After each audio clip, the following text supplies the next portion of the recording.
soon be formed to choose the next supreme leader of Iran. There have been prior reports saying that Khamenei ordered, if he died, Ali Larijani should assume the leadership. And right now we can say the situation looks like that's exactly what has happened. And, you know, we've also seen pro-regime rallies taking place in Iran. Can you tell us a little bit more about those? Yeah, Iran's state TV has confirmed the killings of like 4 military figures. They are really important figures, but above everything else, Khamenei's death has been a heavy blow for the regime and its supporters. Iranian media have published videos showing groups of supporters of the Islamic Republic in Tehran and few other cities chanting slogans calling for revenge. This is a major loss for the Islamic Republic.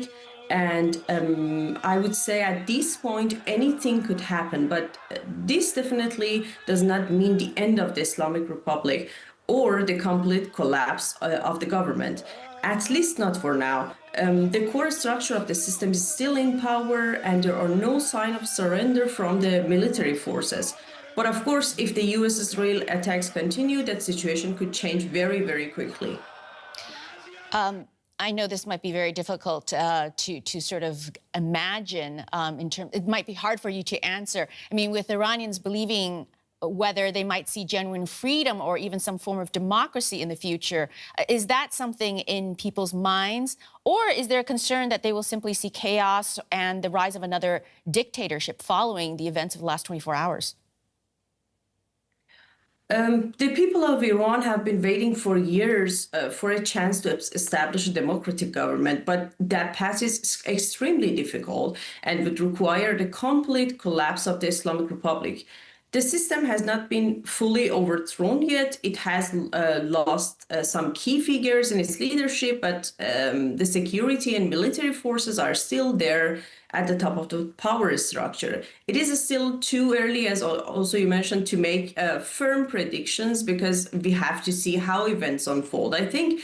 But this is a very crucial moment for the different opposition groups to finally engage in some serious dialogue and look for a path forward to a fundamental change. Otherwise, the side that remains in power may find a way out of this crisis in Iran, and the Iranian people could lose what many believe is a golden opportunity for them. If they want to have a share in future power, they need to be able to talk to each other now. Otherwise, by staying divided and distant, they will ultimately give the Islamic Republic a chance to recover. Even President Trump has spoken about potential candidates who could take power. And it's not impossible that some of them could come within the Islamic Republic. This is exactly what we saw in Venezuela, and it's precisely the scenario that worries a large portion of the Iranian people who don't want this regime in any form anymore. Niloufar Gholami from DW's Persian Service, thank you very much for your insights. Thank you. Now, fresh blasts have been reported in several Gulf states where thousands of U.S. troops are stationed after Iran vowed to retaliate.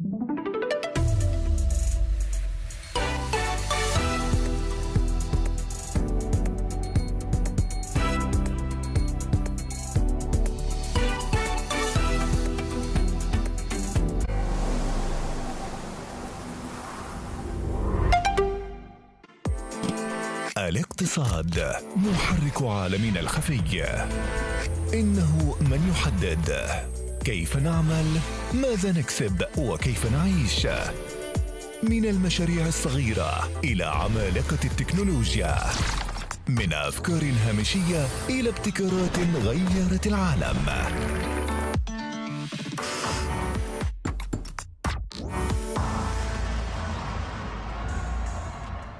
Of successful, as what they call it, interceptions of several drones that were launched from Iran on Dubai.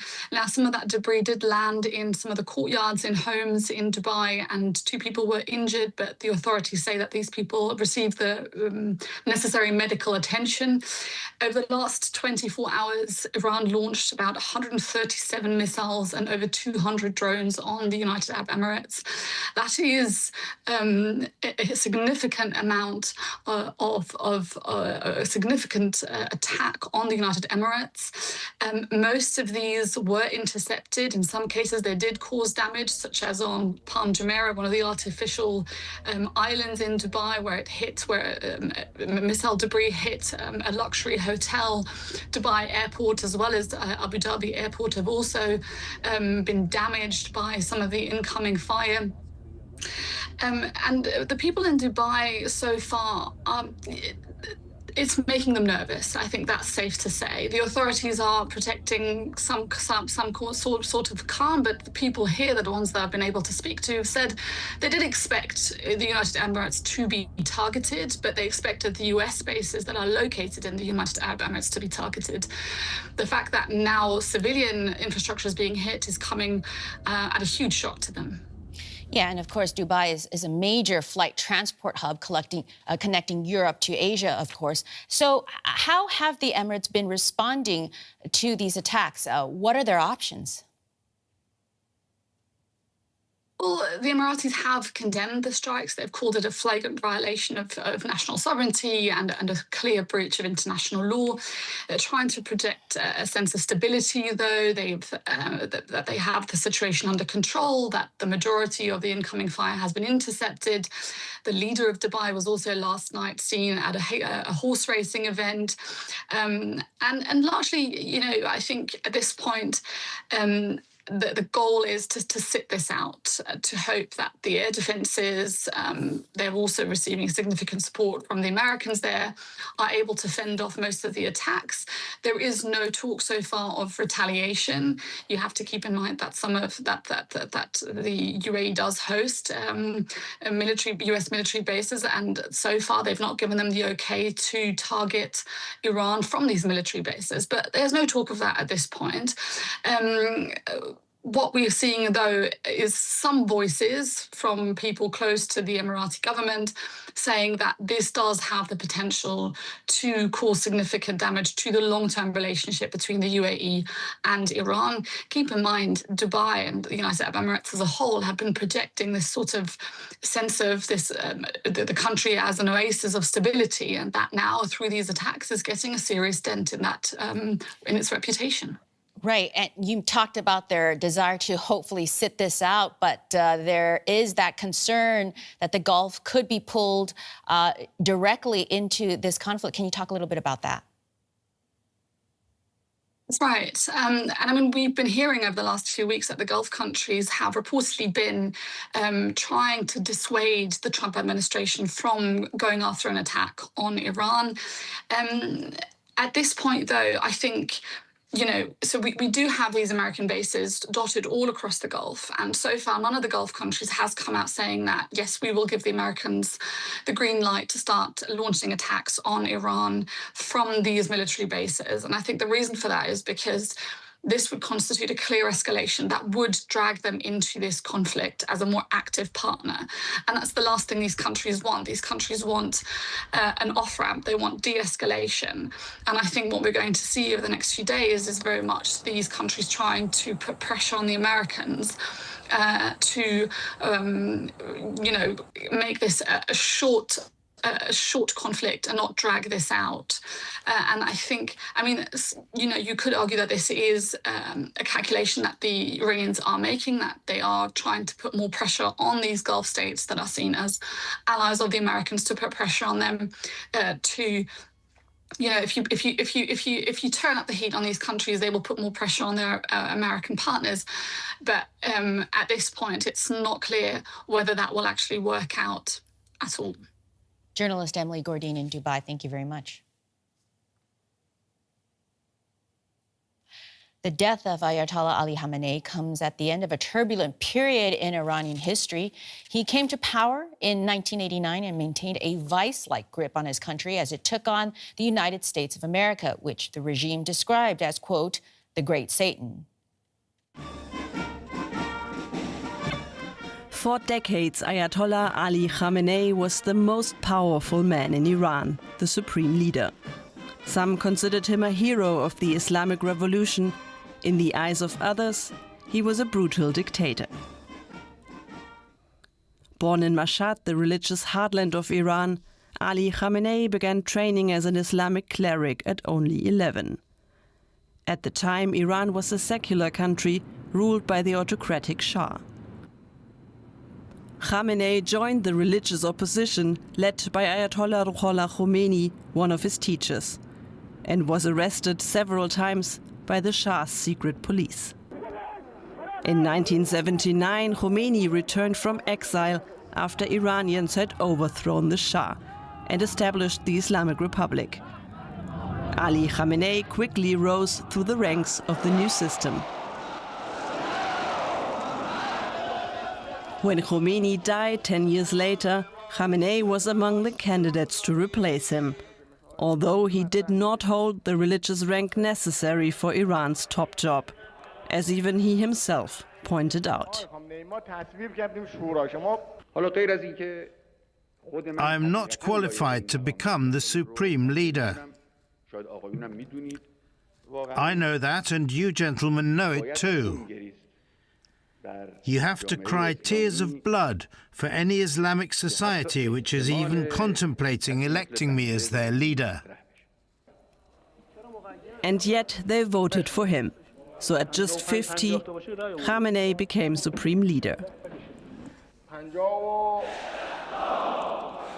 In the decades to come, Ali Khamenei wielded ultimate authority over politics and religion. He intensified the enmity towards Israel and the United States and repeatedly denied the Holocaust. He reinforced the Islamic Republic's strict religious framework and expanded its grip on everyday life, curtailing free speech and building a powerful surveillance and security apparatus to enforce loyalty to the ideals of the Islamic Revolution. And he reshaped the Revolutionary Guard into a powerful force overseeing civil society and suppressing dissent.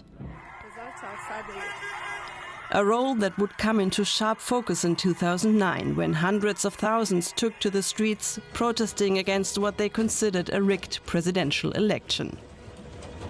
In the years that followed, Ali Khamenei faced many more waves of mass protest, sparked by economic hardship, soaring fuel prices and growing water shortages.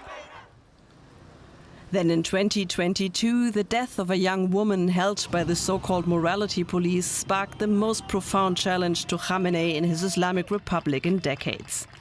Hundreds of anti-government demonstrators were killed, countless were detained and tortured. Khamenei blamed the protests on enemies overseas and defended the violence by his Revolutionary Guard. Preserving the Islamic Republic was most important for him. I have a poor soul, a broken body, and the little bit of dignity you have given me, I will sacrifice it all for the revolution and for Islam. But when the Islamic Republic did come under attack in 2025, Ali Khamenei disappeared.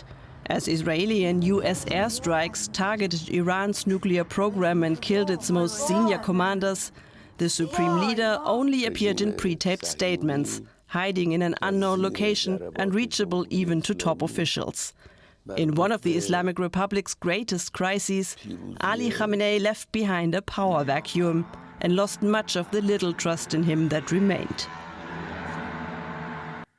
I asked DW's U.S. correspondent Benjamin Alvarez-Gruber what the White House and others have said about Khamenei's killing.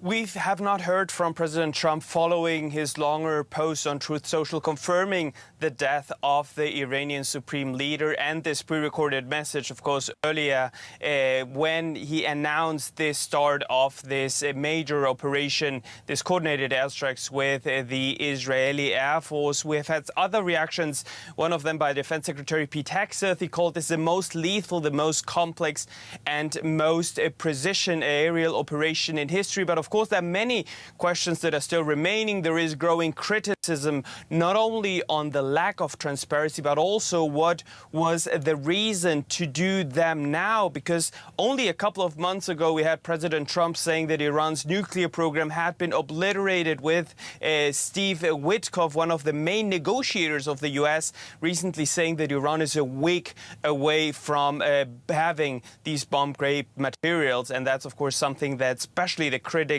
are wondering now how that could happen with these contradicting information coming out of the White House. Can we talk a bit about Congress? Aren't they the ones with the power to declare war? They are. It's up to Congress, it's up to their authority to decide when the United States is going to war. And that's also when we look at the reactions that you could say basically broke sharp along partisan lines. Republicans largely praising this attack as decisive action against what they called is Iran's nuclear threat, also threats against Israel. But when we look at the other side, the Democrats critical, calling this unconstitutional, saying that risks a wider war in the region, with many also demanding a congressional vote under the so-called war power resolution. So we can expect that there will be some heated debates here in the U.S. Capitol on Monday on why the U.S. president once again decided on military actions without getting authorization from Congress. Now, in his almost 8-minute speech, President Donald Trump explained the rationale for war. How are Americans responding to U.S. action, and do you think they're buying Trump's reasoning? So on the streets, I'd say there was a mixed reaction. There were many groups protesting also close to the White House. One of them, the first one, protesting against this military escalation, a coalition of several small organizations here in the United States. There was another one, especially members of the Iranian diaspora living here in the United States, happy about these strikes, thanking the U.S. president. So there was a mix there. But it's important to see the context, especially on what President Trump has been campaigning for. One of his, you would say, main campaign promises was to end the United States' endless war. But if we look at the actions, they're very different from these words and from these promises, because since he returned to the White House during his second term, the United States and President Trump has decided on strikes in 7 different countries. So we had Operation Midnight Hammer, we had also Yemen, we had Nigeria on these alleged ISIS fighters that happened during Christmas Day. Then we had this other operation, this other military strike on Iran called Operation Midnight Hammer. So it won't be easy for the White House to sell this to this base that voted for Trump, the self-declared peace president who promised to end the U.S.'s endless war. And as many are seeing and following what's happening in the Middle East, with yet another conflict breaking out in the region. DW's U.S. correspondent Benjamin Alvarez-Gruber, thank you for staying up to speak to us. And we're now joined in the studio by DW head of our current affairs team, Aya Ibrahim, who has covered the region extensively. Just very quickly, Khamenei dead. What does that mean for Iran? Is there a succession plan in place? I mean, this is a massive blow to the Islamic Republic. There's no doubt about it. But it's important to emphasize that this doesn't automatically mean regime change. There isn't a clear successor. What will happen now is that a temporary council made up of the president of Iran, the head of the judiciary, and another official will run the country on a temporary capacity until the Assembly of Experts convenes to elect the successor of the supreme leader. But obviously this is happening against the backdrop of a chaotic situation in Iran, unclear who else is dead of Iran's senior leadership. And so it is a chaotic situation, but by no means equal regime change that Donald Trump has declared to be the goal of this operation. Because he was quite old already, so one would presume that the political leadership had contingency plans in place. Well, he was quite old. He's also been in charge for more than 30 years. He's been in charge since 1989. And so because of his old age, this is not coming as a complete surprise that they would have to find a successor for him. But of course, getting killed in a joint U.S. Israeli airstrike, the Islamic Republic's two arch enemies is a humiliating and devastating blow to this regime. Now, I want to pull out a little bit and ask you about the Gulf states, the Arab states in that area.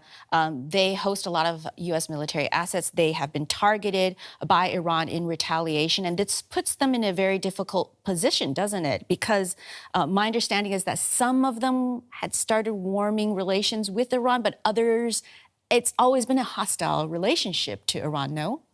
I mean, the Gulf states are not a monolith, and that certainly applies to their relationship with Iran. So there are varying degrees of closeness among the Gulf states. Oman, for example, which was actually mediating the diplomatic talks between the U.S.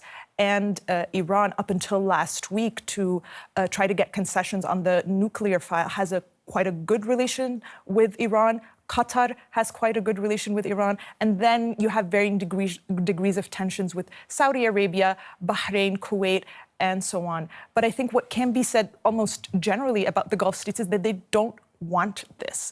No Gulf leader wants to see the scenes that we've been seeing over the skies of Dubai, of Manama, of Abu Dhabi, and certainly not over Doha. These are countries that want stability, they want economic prosperity, many of them actually making very real steps towards normalization with Israel in the past years to try and, in their view, create more stability and prosperity for the regions. And these countries, I mean, they barely had a chance to react to the U.S.-Israeli strike on Iran before they came themselves under fire. And then we saw the string of condemnations and fury coming from them. Of course, what Iran says is that, they can't reach the U.S. with their strikes. They've been striking Israel in counterstrikes, obviously. So they see the 40,000 U.S. personnel scattered across the region as fair targets. But for the leaders of these Gulf countries, these are, of course, violations of their sovereignty, massive national security threats. Just look at the mayhem that we've been seeing, unprecedented in the Gulf. I mean, like skyscrapers, skyscrapers in Dubai. Tourists. It's a exactly. travel hub, a flight hub. Exactly. Think about the image that all of these Gulf countries have been trying and working really, really hard to project about themselves into the world for the past decades. And look at these images. These things just don't match up. And I wonder, was there a small window of opportunity for these Gulf states to try to de-escalate? They have tried to do that between the U.S. and Iran in the past.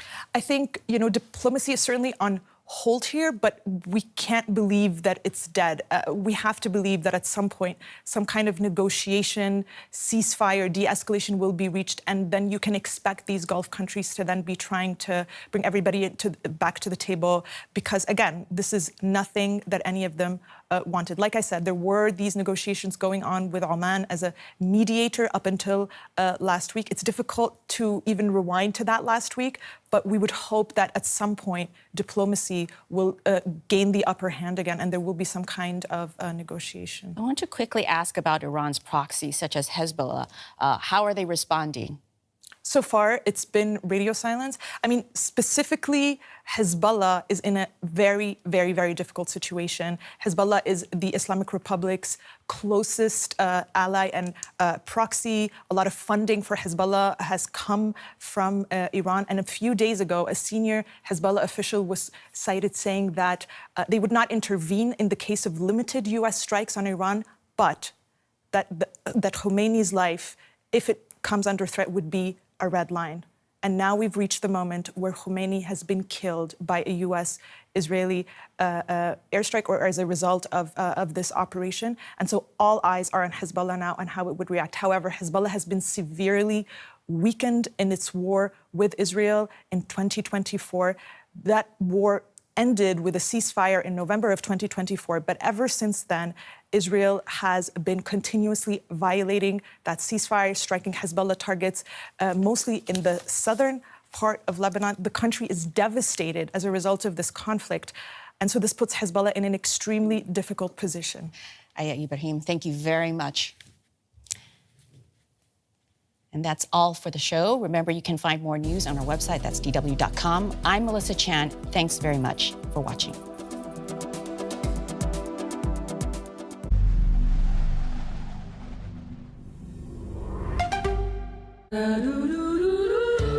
It's not just about dining, it's a part of life. From the early hours until late. From classic favorites to fine dining. From downtime to upbeat. Brasseries, the pulse of France. Euromax. Next. Corruption is everywhere you turn in many African countries.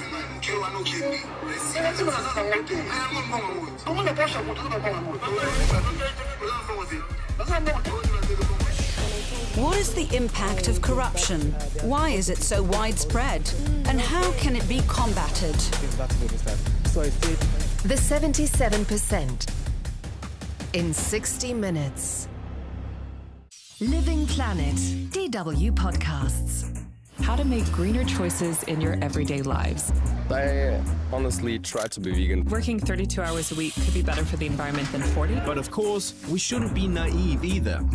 Living Planet. Just hit subscribe wherever you listen to podcasts.